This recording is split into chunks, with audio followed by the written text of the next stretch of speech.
até dezembro de 2025. O nosso foco total hoje é a busca pelo nosso tricampeonato brasileiro. Nós não pensamos em outra coisa, não é além disso. E aí, depois que as coisas estiverem mais tranquilas, não tenha dúvida que eu vou conversar sim com o nosso treinador, que é meu desejo que ele fique conosco até dezembro de 27. Falou mais uma vez, né, que é o desejo que vai conversar. No entanto, essa conversa já aconteceu. Já aconteceu há muito tempo. Já aconteceu até com o empresário dele que veio ao Brasil. E o anúncio será feito após o Campeonato Brasileiro. Assim como serão feitos os anúncios dos novos patrocinadores do Palmeiras. É claro, a Leila ela foi pontual. O foco agora é na disputa do Campeonato Brasileiro.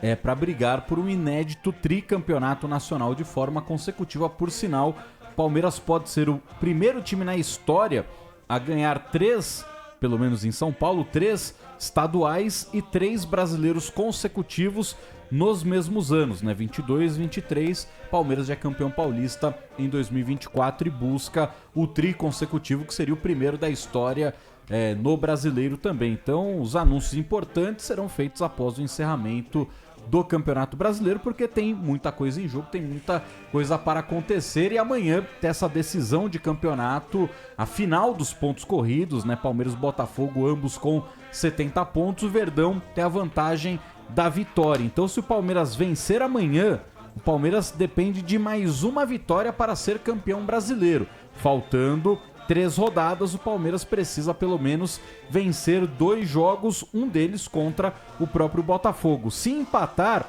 aí o Palmeiras tem que repetir pelo menos os próximos resultados do Botafogo para ser o campeão brasileiro. Então amanhã essa decisão, e com ainda uma dúvida no time do Palmeiras, que deve ter o Everton, Marcos Rocha, Gustavo Gomes, Murilo e Caio Paulista, Aníbal, Richard Rios e Veiga. No ataque, Estevão, Felipe Anderson, e a dúvida entre Rony, que foi titular nos 2 últimos jogos, mas o Rony não marca desde o dia 21 de agosto, no empate contra o Botafogo pela Libertadores, contra Flaco Lopes, que foi reserva, fez o gol da vitória contra o Bahia saindo do banco, e o Flaco Lopes é o artilheiro do Palmeiras na temporada com 22 gols. Então pergunto para vocês, Ronielson ou Flaquito? Ronielson. Eu iria de Flaco Lopes, por conta da artilharia na temporada, e isso acho que influencia também o próprio ânimo do torcedor. Acho que o torcedor do Palmeiras acaba pegando muito no pé do Rony, às vezes de forma justa, às vezes de forma exagerada, mas talvez você conquiste mais o apoio do torcedor justamente por conta disso, escalando o Flaco Lopes inicialmente. Mesmo que o Flaco, às vezes, entrando nos jogos, é quando ele consegue marcar, né, Soler? O Flaco, ele tá na 3ª posição, né, da artilharia do Campeonato Brasileiro, empatado com o Lucas Luciano de São Paulo, Wesley do Inter e com o Hulk do Atlético Mineiro, né? À frente dele, só Estevão, que é o artilheiro do Brasileirão, Yuri Alberto, que é o segundo na artilharia, empatado com o Veiga e com o Pedro, né? O Pedro ainda é o vice-artilheiro do Campeonato Brasileiro. Então, o Flaco, ele tem, em jogos de Campeonato Brasileiro, partidas em que ele decidiu a parada. 2-1 contra o São Paulo, 2 gols do Flaco. Vitória contra o Vasco, gol do Flaco. Vitória contra o Bahia, gol da vitória foi do Flaco Lopes. Então, ele tem carimbos e pontos importantes que o Palmeiras conquistou com ele ou fazendo o gol da vitória ou com ele abrindo o placar. 2-0 contra o Cruzeiro, o primeiro gol é dele. Então é um jogador que nas Copas ele deixou um pouco a desejar, mas deixou a desejar ainda sendo que ele fez gol contra o Botafogo, né? Sim. Só que o Palmeiras acabou não conseguindo a classificação. Fez gol contra o Flamengo, só que também foi anulado pelo VAR. Verdade. O gol que valeu foi o do Vitor Reis, mas ele faz gol e o VAR anula, né? Então, no mata-mata, faltou o carimbo do gol da classificação ser dele. Mas no Campeonato Brasileiro, ele é um dos jogadores que mais participa de pontos para o Palmeiras na atual edição do Brasileirão. Mas faz 95 dias que não marca, né? Eu acho que isso Não, pesa. faz... Ele marcou faz semana 4 dias contra o que ele Bahia. O Rony? Não, o Rony... Esse é o são Flaco. 11, Ah, tá. do Flaco. Sobre o Rony faz 95 dias que não marca, cara. Sim. Eu também, eu até 11 brinquei jogos. do Rony Elson. Qual foi o último gol do Rony? Só pra fazer 2 uma a 2 comparação. contra o Botafogo. Foi o... Também é uma boa gol do empate. lembrança. Mas, Ah, tá. assim, Porque o último gol do Caleri foi contra o Botafogo também, de São Paulo, mas em setembro. O do Rony foi na Libertadores em agosto, dia 21. Ah, então. A principal Nossa, diferença isso- pra mim entre eles, entre Flaco e Rony, não sei o que você acha, mas é a questão tática. Claro, o Flaco tem altura, o Rony não tem. Mas isso é o óbvio, assim, na questão tática, o Flaco é um jogador que é mais de referência dentro da área, fica mais paradão, mas no quesito defensivo também não entrega tanto. Ele não é aquele jogador que faz aquela marcação de saída de bola como o Rony faz. E eu acho que amanhã, pelo menos no início da partida, eu gosto dessa característica do Rony de impor uma certa pressão na saída de bola do adversário. Ele volta pra recompor muito bem também, considerando que o time do Botafogo é um time rápido, um time bastante vertical. Eu olho um pouco mais por esse lado, e já que o Flaco, o PDV que falou agora, né, que costuma entrar e fazer gols, acho que eu seguiria com o Rony. o Rony não é mais aquele jogador que era antes, hein? O Rony não tem aquele pique que ele tinha antes. Não dá aqueles piques que ele tinha de velocidade, explosão, principalmente Acho na... que tá chegando ao fim a passagem, essa relação Rony-Palmeiras. Aliás, um o jogador Soler que até informou que ele tá na que é lista negociável. dos negociáveis, né? Já é um jogador que vai ter torcedor do Palmeiras que quando ele sair vai comemorar. Ele tem uma história legal no Palmeiras, é bonita, mas pô, acho que já deu, assim, já deu. Tem, acho que ciclos que chegam a um limite, chegam a um fim e só pioram se derem continuidade. E acho que nem o Rony quer continuar, né? Nem o Rony. O Soler tem informado várias e várias vezes aqui da situação do Rony. E eu não sei por que insistir num jogador que talvez não vai ficar para a próxima temporada. Ele pode ser até importante e vir a fazer o gol e tudo mais, mas o Flaco é a marca da paciência do Abel Ferreira, né? Porque o Abel falava, gente, calma, uma hora ele vai vir. Não, jovem Mas o atleta. Rony também foi, O né? Abel Sim. cobrou o Flaco Lopes de ter sangue argentino, né? Sim. Falou que se tirasse sangue dele, ele não ia saber a naturalidade. Se tirasse do Aníbal, ele tinha certeza que tinha o pedigree. Isso pega, né? Sim. É difícil. O Abel, ele... Exatamente porque, pô, o argentino em si Exatamente. vangloria muito disso. Exato. Pô, cara Pô, de muito ímpeto. Você mexe com o bril do cara. É que E o foi Abel, essa a intenção dele, né? Exa- então, foi de fato o mexer Abel, com Depois ele. disparou em fazer gol. ele sabe dosar, porque dependendo do treinador falar isso, se é um treinador meio vacilão, ele perde completamente o jogador. Sim. No caso do Abel, a proximidade talvez que ele tenha, não de paizão, mas de saber com quem ele pode mexer, com quem ele pode fazer Quem essa ele provocação. pode falar fora, no ar, quem ele tem que falar lá Quem dentro. ele fala isso, exatamente. Quem ele tem que sumir com o cara pro cara falar, pô, ué, não fui pro jogo? Tanto que Exatamente. tem vários episódios que o Abel sabe se posicionar com quem ele deve se posicionar. Por exemplo, eu lembro daqueles episódios que teve com o Patrick de Paula, né? Sim. Com o menino, que foi bem no início da passagem dele no Palmeiras, né? Que ele se posicionou quando tinha de se posicionar. Falou, ó, esses meninos aqui não tem... O Patrick de Paula, especialmente, realmente não... eu tenho tentado, mas não tem dado certo. Às vezes falta um pouco de vontade. É um problema, às vezes, o próprio jogador. E ele se posicionou à época. Até pra tirar o dele da reta, né? Falou, pô, meu irmão, eu tô tentando tentando te ajudar. E o Abel sabe fazer muito bem isso. Agora, ainda falando sobre essa questão de disputa de título, cara, o Botafogo, o tanto de ponto que o Botafogo perdeu.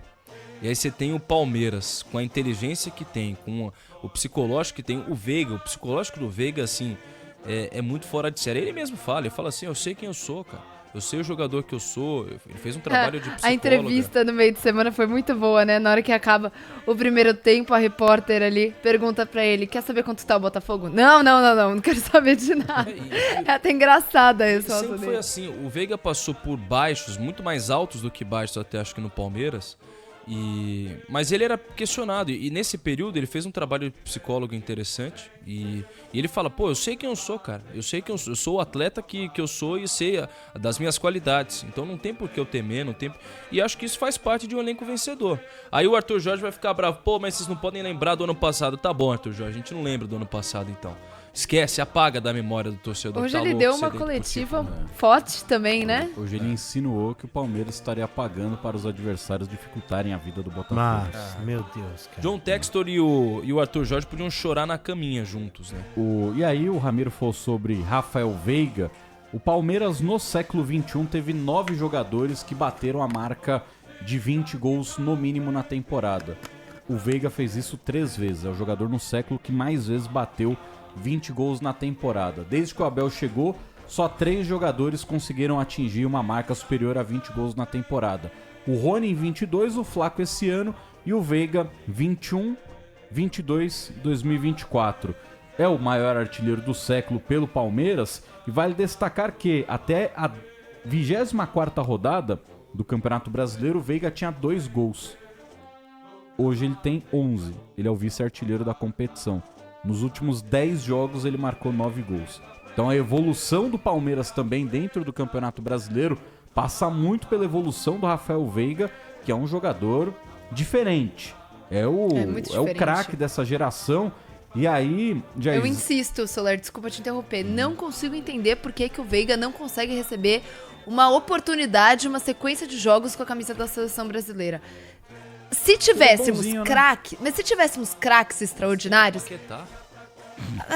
Então, é isso, é aí que tá. Se fosse o Ronaldinho Gaúcho, eu ia falar pra você, Soler, o Veiga faz uma coisa, assim, no Brasil ele é excelente, mas assim, não dá, né? Não cabe a comparação. Agora, assim, com o Paquetá lá e não vai, sabe? Ele traz polêmica dentro de campo, fora de campo, e o Veiga que consegue se recuperar, é um jogador diferente. Na hora que precisa, ele põe a bola na gaveta no jogo contra o Bahia, por exemplo, citando um aqui, mas o jogo do Atlético Goianiense, ele também teve muita dificuldade, né, Soler, de pegar aquela bola, virar o corpo. Tacada de sinuca. Nossa senhora, e eu não consigo entender de verdade.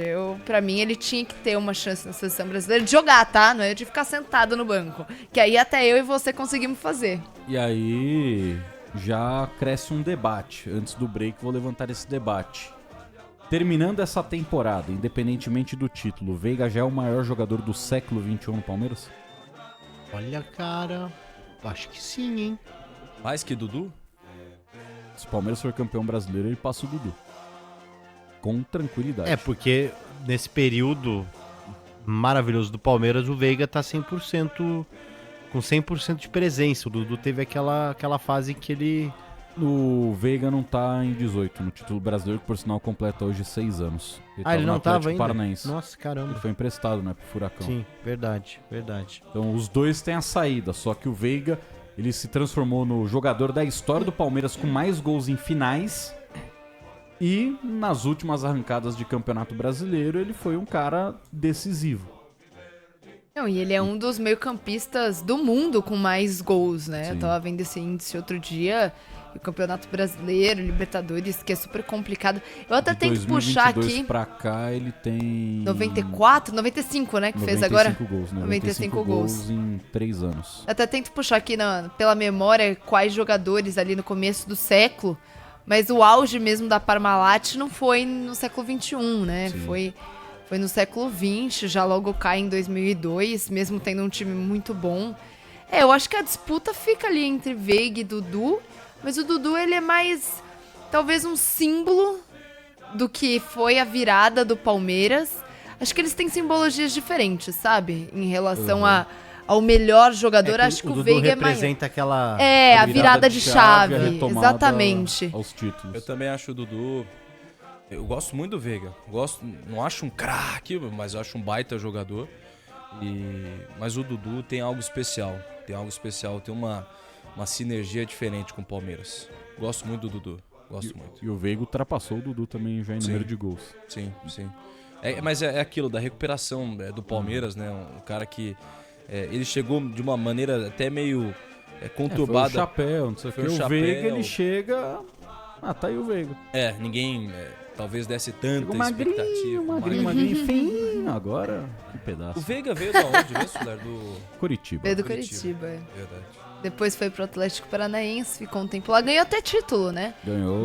Ele ganhou a Copa do Brasil ou a Sul-Americana? Isso, a Copa do Copa do Brasil. O Celso Stella de Mauá manda e o Gustavo Gomes? É um dos destaques também? Um pedaço também, né? Por sinal, pra gente ir pro break, no século XXI, Veiga é o único meio-campista que já fez mais de 20 gols pelo Palmeiras no século XXI. O outro com mais gols, fez 18, foi Diego Souza, que muitas vezes era atacante. Sim. E lembrando que a partida